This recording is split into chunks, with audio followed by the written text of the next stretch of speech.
This legislature is incredibly honored and proud that a person from Wisconsin of incredible character, unbelievable poise and talent and intelligence was able to win the Miss America contest. So before we adopt this resolution congratulating her, why don't we let her have an opportunity to address this body and receive the congratulations that you richly deserve.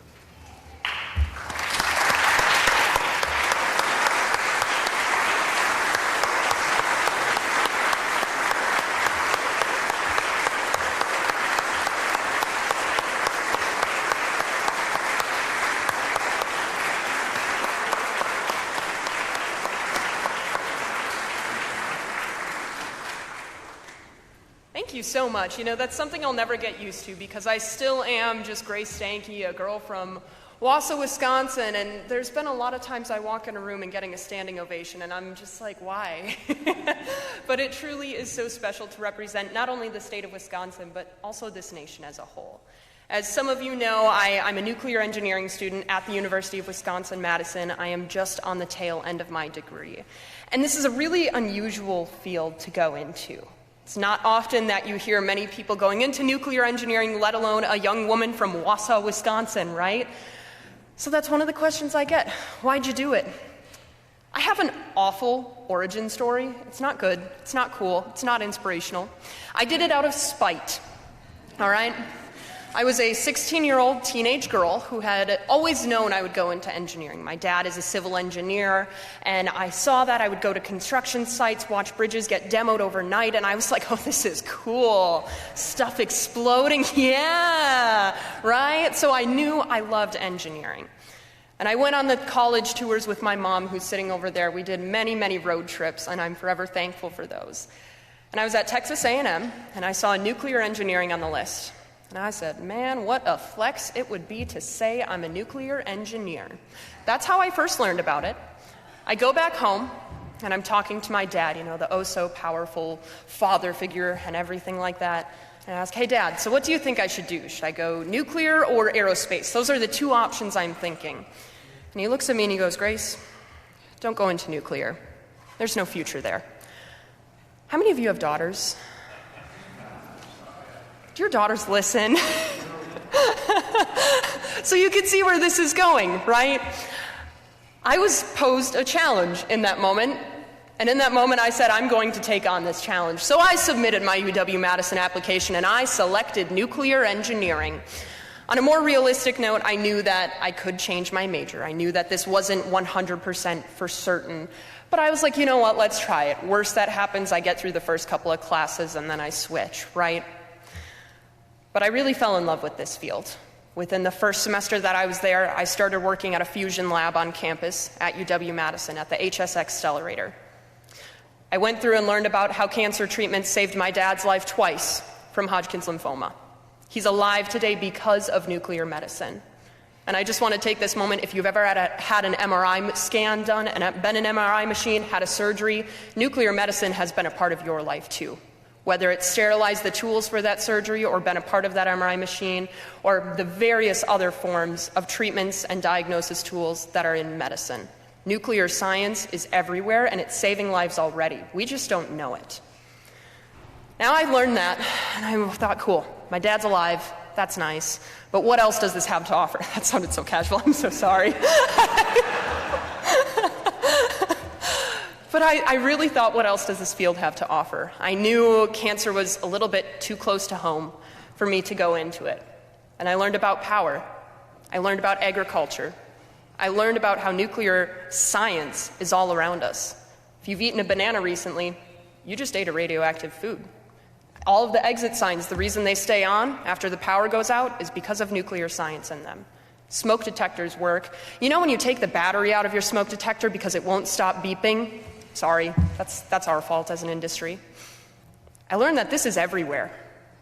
So why does nuclear have such a bad rep? Why?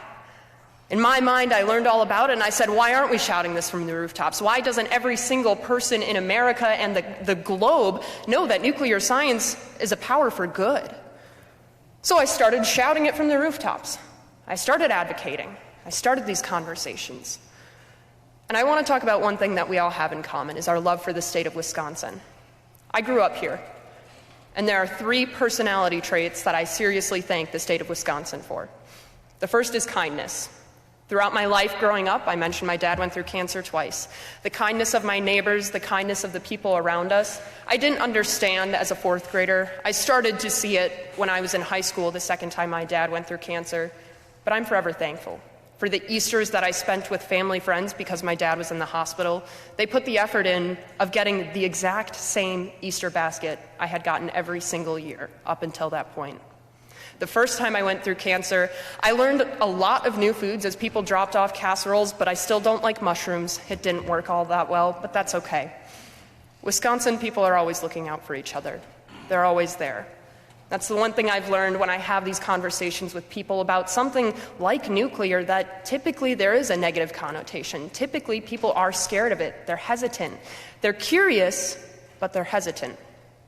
Starting with kindness goes a long ways, I've learned. Get to know them first. Ask them where they're from. What's their name?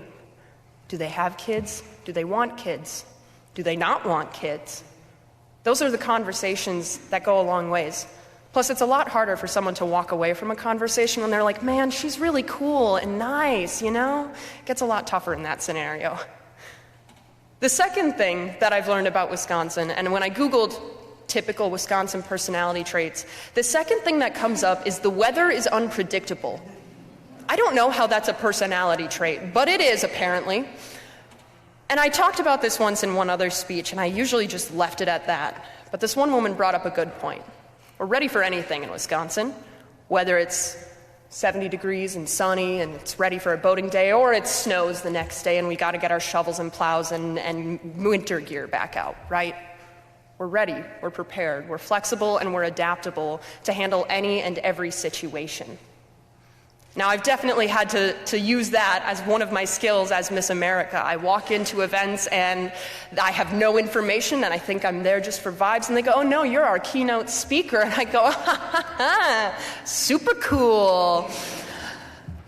Flexibility and adaptability is forever one of those things that I'm thankful for, in the young woman I am today and the young woman I will continue to become. The third thing on that list of Wisconsin traits that I'm forever thankful for is hard work. The ability to take on a challenge and to not give up. When I started advocating for nuclear, I once got onto a stage and said, you know, my name's Grace Stanky, and I was a local title holder at the time. I'm Miss Madison. I was representing Madison, super cool. And I'm all about nuclear energy. Let's talk about nuclear. Let's get that conversation started. And afterwards, this one gentleman came up to me and he taps me on the shoulder.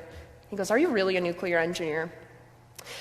Now, if you learn anything about me as a person today, if you ask me that question, I am not going to shut up, okay? I'm going to tell you all about nuclear science, all about nuclear energy.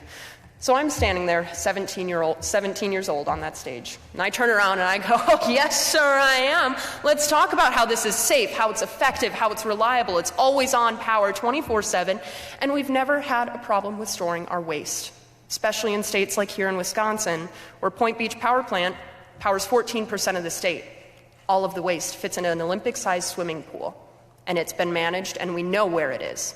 We're one of the few power industries that knows where it is. Now, that's my spiel I would give. I didn't even get through the second word before that man was walking away, what's the polite way, obscene gestures, uttering impolite things. And I was shocked. I was really, really scared in that moment. I thought, is this what I'm going to get myself into here? Where's the kindness? Where is that lovingness that I'm so used to, that Wisconsin has spoiled me with, if I'm being honest? And in that moment, I really kind of locked myself out of advocating to an entire group of people. Now, I'm going to be very blunt with you all. Those group of people were older folks. I'm just going to say it like it is. I went through, and anytime I had to speak to individuals from the older generation, I only really focused on solar and wind and other energies that typically are a less controversial topic. Then I became Miss Wisconsin. And as Miss Wisconsin, I don't always manage my own appearances. Sometimes other things get booked. And they booked me for a nursing home. What's a nursing home full of? Thank you to the one person that goes, old people. was really scared in that moment to go into that presentation, to go into talking with 200 of the individuals coming from the generation that I had grown to be terrified of. Little did I know that my booking manager and my boss sent them all of my paperwork, so they knew I was a nuclear engineer. They knew I was focused on nuclear science overall. So I was like, all right, there's no hiding it. If we're doing it, we're doing it all. If there's anything you've learned about me too, you present a challenge, I take it. So I went into that nursing home and I did it all. I end up at the weird YouTube videos at 3 a.m. of like nuclear casks being dropped on their corners and they're completely fine. So we know how we're storing our waste. The testing process is super cool. They literally hit those dry casks with a train. Highly recommend Googling it and looking up the videos on YouTube. It's actually really entertaining. Maybe it's just me. Sorry, I'm a little bit of a nerd, but I did it all. I gave that group of 200 people from the older generation the full presentation. In the back of my mind, I looked around that room, and honestly, I was searching for the one person that was shaking their head, that was yawning, that was saying, "Nurse, nurse, get me out," you know? I was ready for that. I was preparing myself for it. I've never been more shocked in my life than when I looked around that room and I saw nothing but 200 engaged and smiling faces. That was one of the best discussions I've had about nuclear energy, the curiosity, the genuine intellectual discussions. You know, I love talking with kindergartners and first graders, but sometimes it's not the most intellectual discussion, I will say that. But seriously, I was greeted with nothing but kindness and patience and love in that moment. And I'm forever thankful for those people, because I learned in that moment, while I'm out here trying to break public misconceptions about nuclear energy, I had my own misconceptions about people proved wrong. And I'm forever thankful for those people. Now, walking out of the room that one day, I had this one woman, she grabbed my arm, and I'm not gonna lie, the cold, bony fingers, I was like, oh no, here it comes. Here's gonna be the moment of, what are you doing? You know, I was prepared. I was like, okay, let's do it. I guess we're having this happen. But she looked at me and said, "Grace, I'm so thankful you are representing the state of Wisconsin. We can't wait for you to go to Miss America and become Miss America." Now, I don't know if God was listening or if she had some behind-the-scenes voodoo going on, but I'm here now, which is really incredible. And I'm forever thankful, because in that moment, I realized, you know what? This is a message that can go national. This is a message that goes beyond the borders of Wisconsin. This is something that we as people need to take our Wisconsin values of kindness, of unpredictable situations, including snow and sunshine, and our hard work and determination to start this conversation. I ask that each of you think about how nuclear science has affected your life, whether you're a cancer survivor yourself, or a friend or family member just like me, or maybe you're from the area that Point Beach powers, Manitowoc, Green Bay, Door County area. Your home might be powered by nuclear energy. Let's bring that to all of Wisconsin. Let's harness the power of nuclear science for good. Thank you.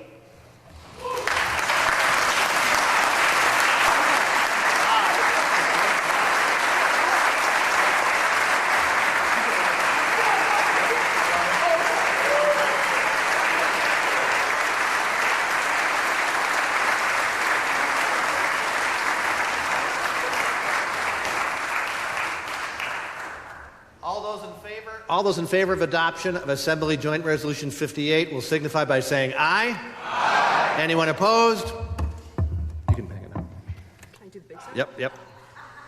The ayes have it. The motion is adopted. Excellent presentation. I can easily see why you won Miss America. And real quick, all those in favor of nuclear power say aye. Aye. Anybody opposed? Look, it's unanimous.